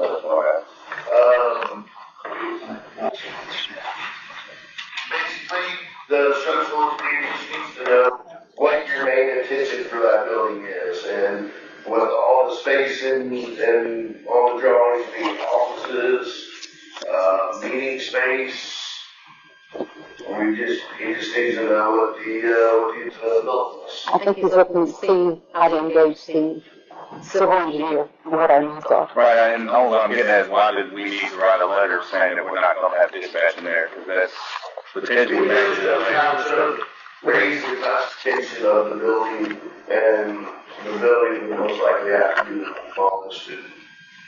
Okay, so if we dispatch from that building, we would have to modify that building to such a degree that if a major disaster, tornado, hurricane hit, that would be the last building standing in San Jacinto County. If we dispatch from that building. Did we ever receive did the engineer ever give you, did they give you a finding on the building? Yes, that's what we're working towards right now. So his initial assessment of the building, and he's willing to move forward on producing the drawings with it being a level 2 building, not a level 4 building. So basically, if that building is not an emergency response building, it can kind of go like it is, otherwise it has to be majorly modified? Correct. Okay. They're basically saying for example, for this building, they don't want it being used as an emergency operations center, so if it is for an ESD, it has to be a class 4. Yeah. Yeah. So as long as the ESD board itself says we're going to use the county EOC, then they're good. But if they come back and tell the structural engineer that the ESD specifically wants their building used as the EOC, then they're going to have to call it a class 4 building. Yeah. So as long as we're using it for administrative purposes, for our daily operations, and we're not using it every time an emergency happens as the emergency operations center, then it's not a primary emergency building.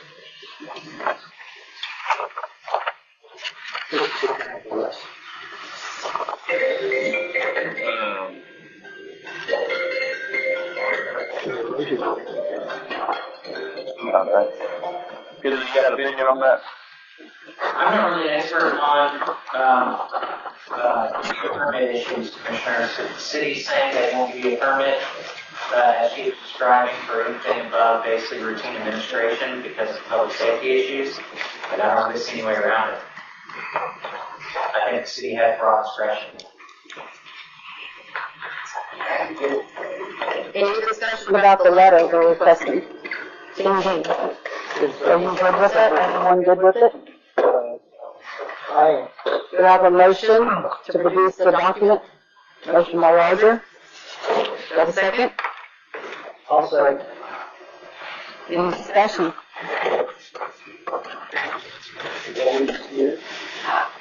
Okay, let's everybody vote. Say yes. 4 no. 5 no. 5 no, please. Thank you.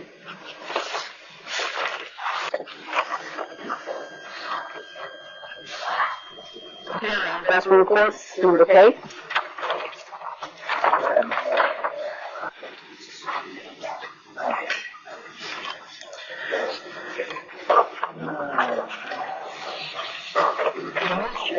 On this letter, can we change the study will never be used to something less?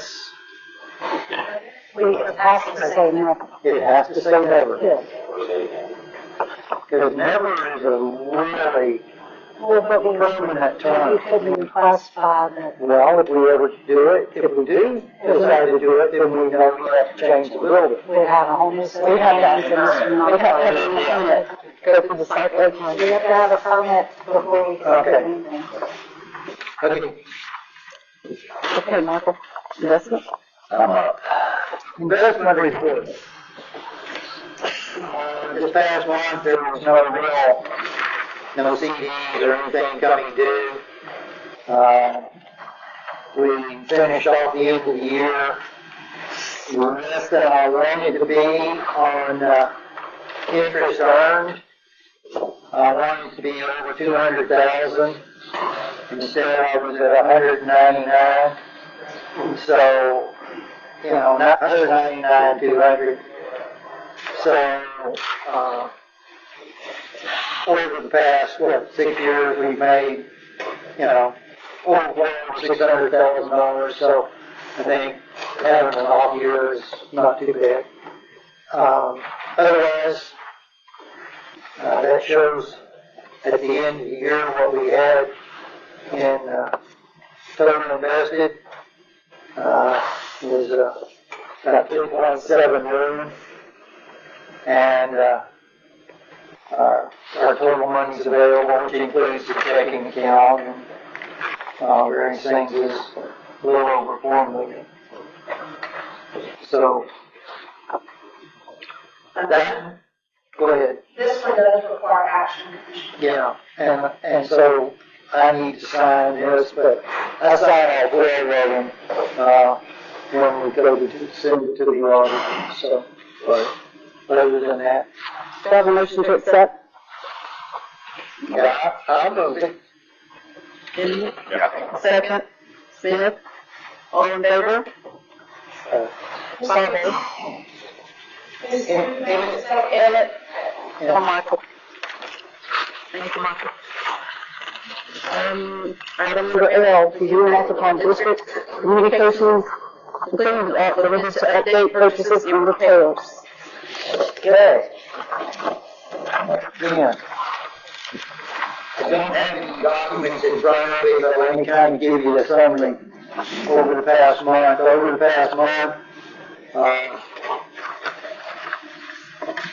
Brian Matthews has been sort of my radar. He's helped me cover all the ground with East Tax and Daily Wells.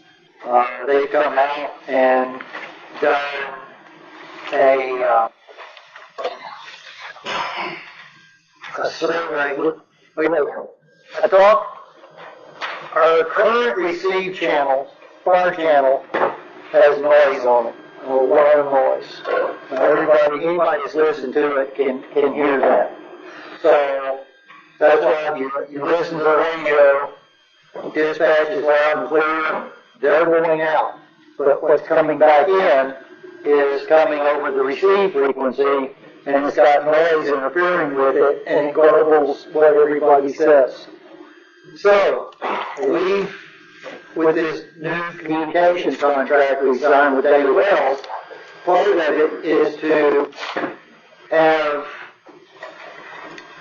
receiver equipment ordered to cover our frequencies. But knowing that our frequency is bad, I went to the FCC and the FCC frequency coordinators and requested a potential different receive frequency. So initially they gave us 6 frequencies that we could use. And then right at the end it went to 5, but that was okay, because the one that they knocked off was one that I wasn't really interested in using anyway, because it would cause potential interference with another county, and we'd have to limit our capabilities on our end and get letter of concurrence from the other county. It was just going to be a lot more work. So anyway, so they monitored all 6 frequencies, 5 at the end, and our frequency, and to listen and see what occurrences of noise was on that frequency. Well, as it turns out, there was one frequency in the bunch that worked out. Currently, our receive frequency is, if anybody's interested, is 159.1275, and so we're now changing that to 151.4600. Because that one had over an hour and a half, it had 7 spikes greater than minus 100 dB. So that's, whereas the other frequencies went from 7 to 180 to 1,000 and something, and anyway, that's by far the best frequency. We have an alternative. So I've gone back to the FCC and said we would like to do that. So that entails having our licenses changed. We were going to have them changed anyway, because now we're going to transmit from the Eldridge tower. And before we were only listening at that tower, so now we had to get a license change to be able to transmit from that location. So that should be a shoe-in, but who knows. So last week when did we pay that, Denise? Thursday or Friday? Anyway, Thursday or Friday of last week, they filled out an application for us to the FCC to modify our licenses to transmit from that location as well as use a new receive frequency.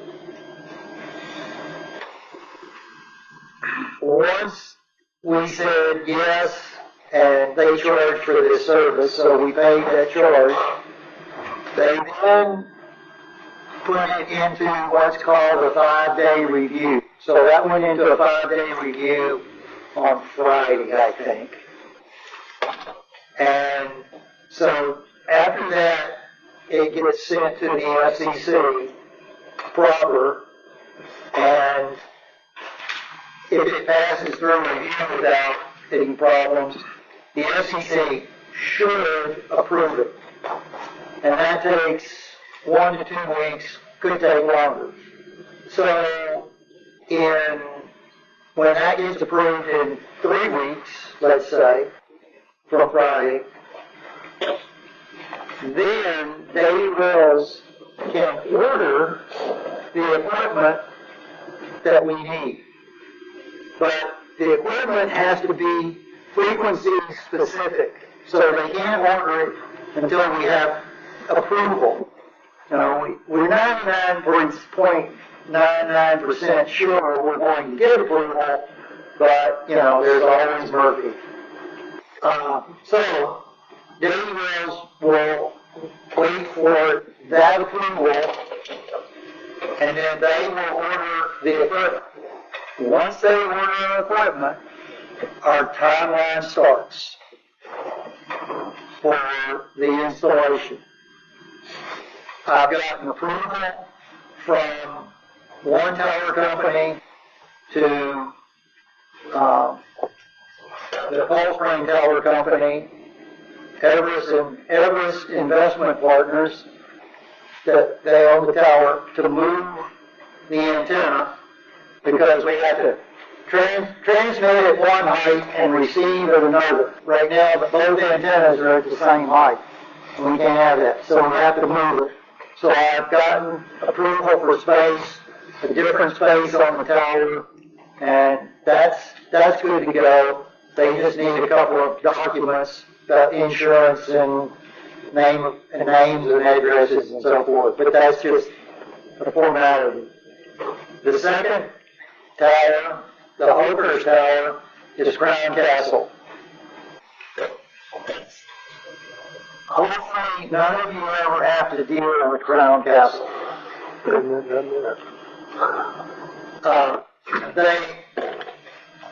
I started this process with Crown Castle a year ago. Had to go on with one guy, turned around, called him, and he said, "I don't work for him anymore. Talk to somebody else." So he referred me to somebody else, and I called him. So they were working on it. Well, they passed it to someone, and they said, "Okay, we're working on it. So I contacted him and I said, "What's the status on this?" And he said, "I don't work for Crown Castle anymore. Talk to so-and-so." So I went to so-and-so, and so-and-so came up with the plan, and that's when I said, "Okay, this is what it's going to cost us." He gave me a price. Said, "Great, we got this price." So I got back in touch with him, and I said, "It's been approved. Let's move forward on getting this lease set up and getting it going." Never heard from him. He just went off and went on down. So, no, I think he still works there. So I eventually contacted his supervisor through kind of a roundabout way, but I got in touch with his supervisor, and she and I had a very good conversation. She is ready to make things happen. She got it going. She passed it off to the department that puts this all together. I got a letter or an email from the department saying, "Can you provide this information?" We provided the information, and now it's in dialogue again. So I reached out to them, asking them for an update on the status, and with no response. So Crown Castle is, use of that tower is pretty sure, but, you know, we talked about price and we approved the pricing and everything. Now it's just a matter of getting the documents together and getting them signed. And as it looks, I don't know yet because I haven't seen the documents. Originally, we were going to get the lease with the county amended to include this and add us in, and they said it's a different spot on the tower, so you get your own lease. So the ESD is going to have a lease for the receive antenna, and the county's going to have a lease for the transmit antenna, but we've got a letter of, I can't even think what it's called now, LOA. Anyway, with the county, that's okay. We're locked in there. So we have access to both phases as soon as Crown Castle says it's yours. Okay, that's the towers. In the meantime, we have to have, I talked to you all about connecting everything and the latency problem. It has to be coordinated, and they have to talk, the two towers have to talk to each other with less than 20 milliseconds latency. In other words, this tower has to talk to this tower and back in less than 20 milliseconds. So you can only do that pretty much with a direct wire from where that tower is. So over a period of time, I've worked with East Tex and we've included David Wells in the conversation because they're providing the equipment. We got all the specs out, and East Tex has provided us a solution at a very economical cost. Everything has cost, but this is economical by comparison to what it could be. And so we pulled the trigger on that and said, make it happen.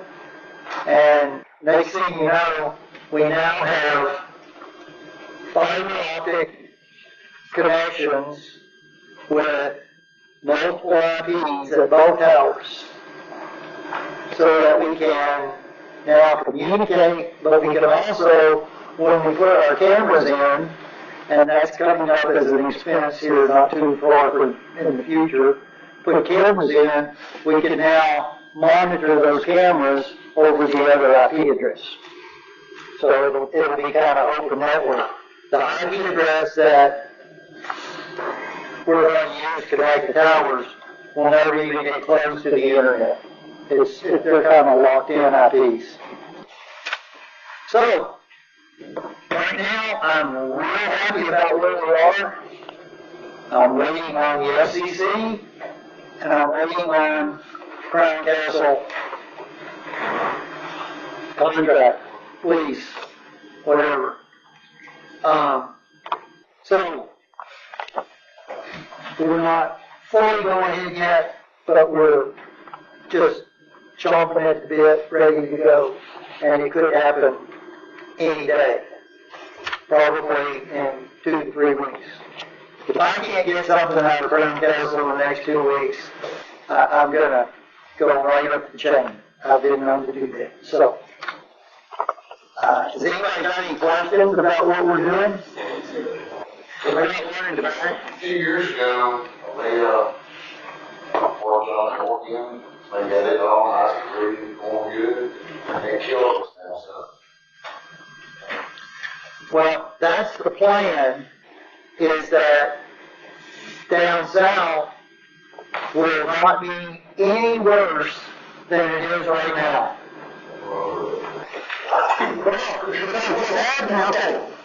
This is what's happening. Before, they got the north end and they were receiving up north, and everything was pointing that way, okay?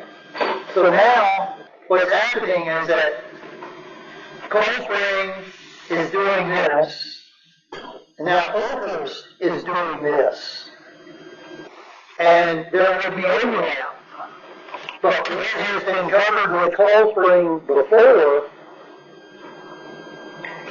according to all of the predictions that they do, and when put to the test, asking, how accurate are your predictions, and they come back with the answer of, they've always been real accurate. So, what's real, I think. Just have them pass, so they said, oh, this is gonna fix it, and Sharon very agree, which.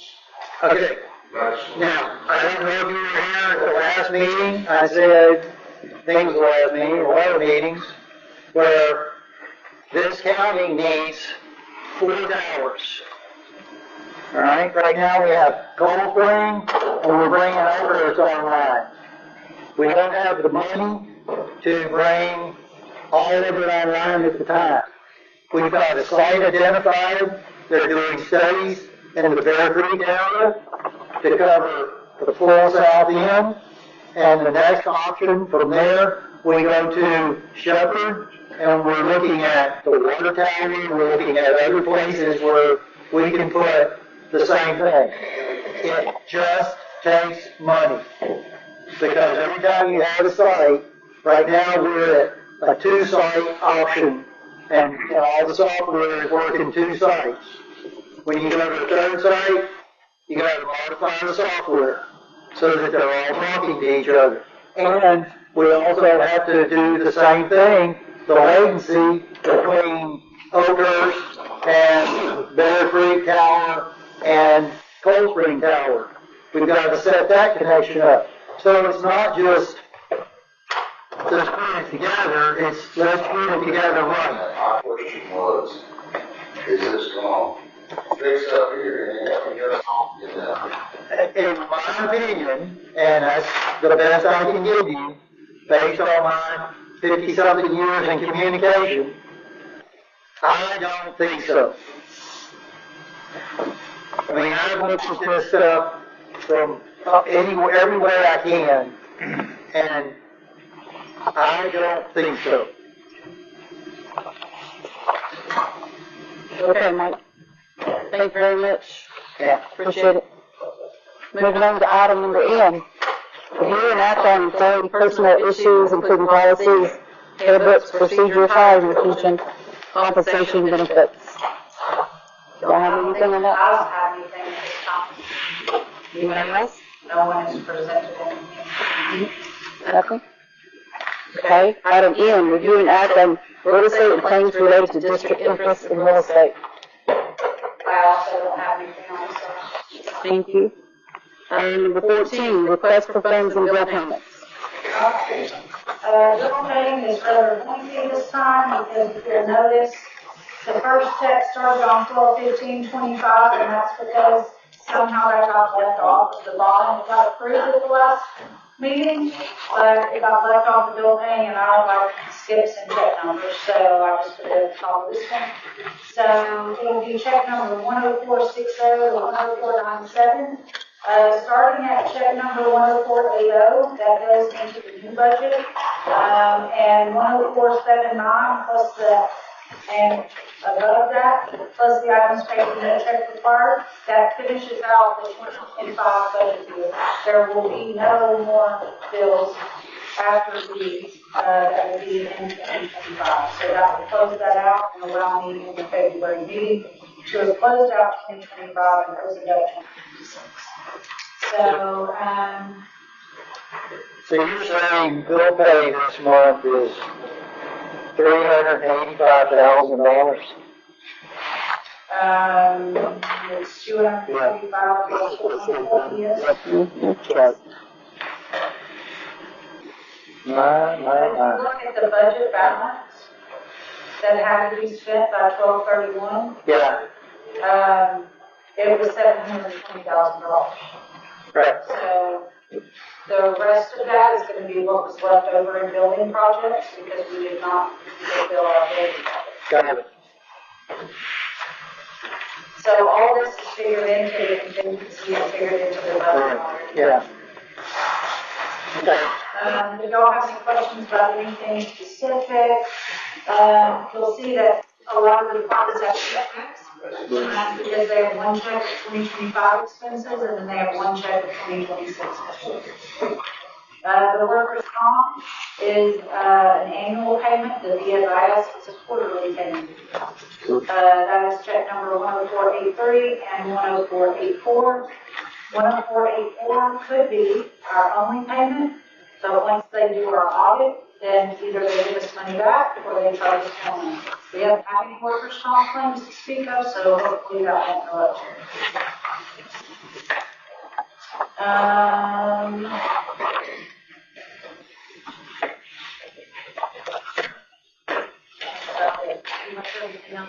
Okay, so the fire department's up at the top for 2025, down below for 2026. That's correct. Starting at Yeah. check number 10480, then we'll Yeah. go into 2026 checks. Okay. That's what I was trying to figure out, where the Yeah. 2026 Yeah, was. that's the one.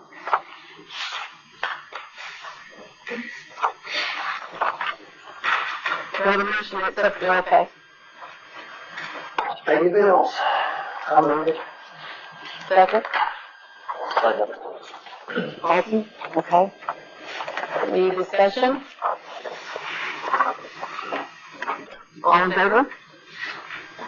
Follow. Thank you.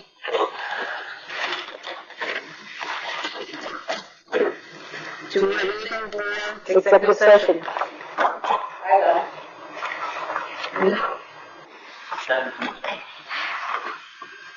Anyone else? Anything?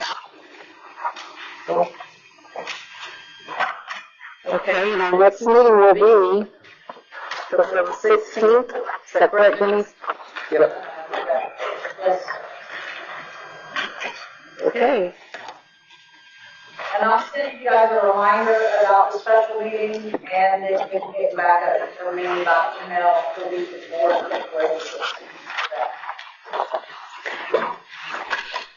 Okay. I also was going to try to get business cards done today, for those of you going to safety. I cannot get them done, and I need to wait on everybody's time. So if you want to get with me this week, I can either email you the template, or I can turn out on the farm stock, and y'all can send back, somebody can send back. And or I'll send them to Brian, please safety conference, if you can get y'all there. And if y'all do anything, you can be there with the card, make sure y'all get checked into your emails, and that kind of thing. I'll show all that information on the registration and on your, hotel. Thank you, Denise. Do you have a motion to adjourn? So moved. Second. Thank you. Thanks, everybody.